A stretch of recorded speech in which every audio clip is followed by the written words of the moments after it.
So it is important that, when we talk about renewing our faith, or when our faith is suffering, that's important we put things into perspective. And that's why the early generations of Islam, the companions and the generation after them, it was known from them that when they would go through something really, really difficult, they would make shukr. They would thank Allah for 3 things. Does anyone want to guess what at least one of those 3 things are that they would be thankful for?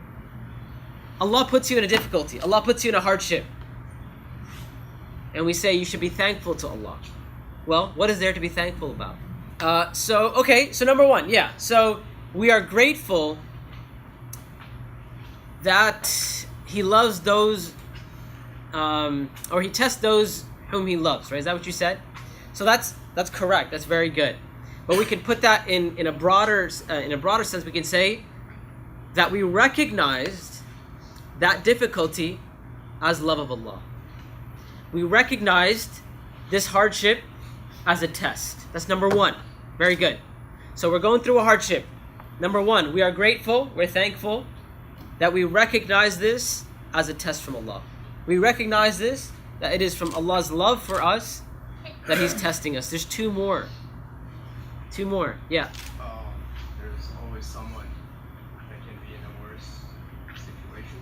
Yeah, so there's people who are going through worse, or we can say in terms of like a personal sense, we could say we can be grateful that the test wasn't worse, that the test wasn't more severe.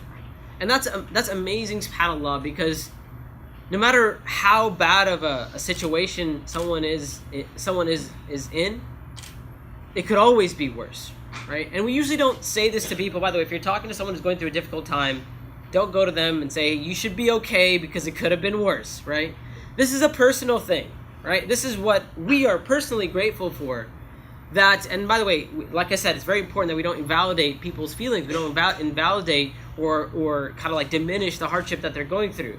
But for ourselves, right? When we're in that situation, when we're thinking to ourselves, I can't take it. It's too much. Right? This is like, I've reached my breaking point.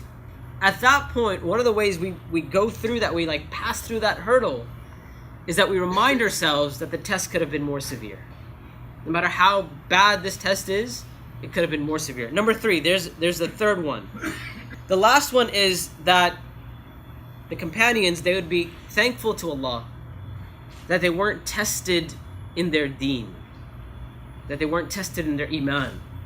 As we said, some people, when they go through a difficulty, it becomes a test or it becomes a hardship of their iman, right? Where their iman suffers.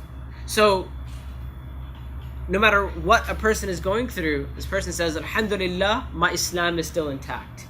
No matter what I'm going through, no matter how difficult it's become, Alhamdulillah, like my Islam is still good, right? So those are 3 things that we can be thankful for when we go through a hardship.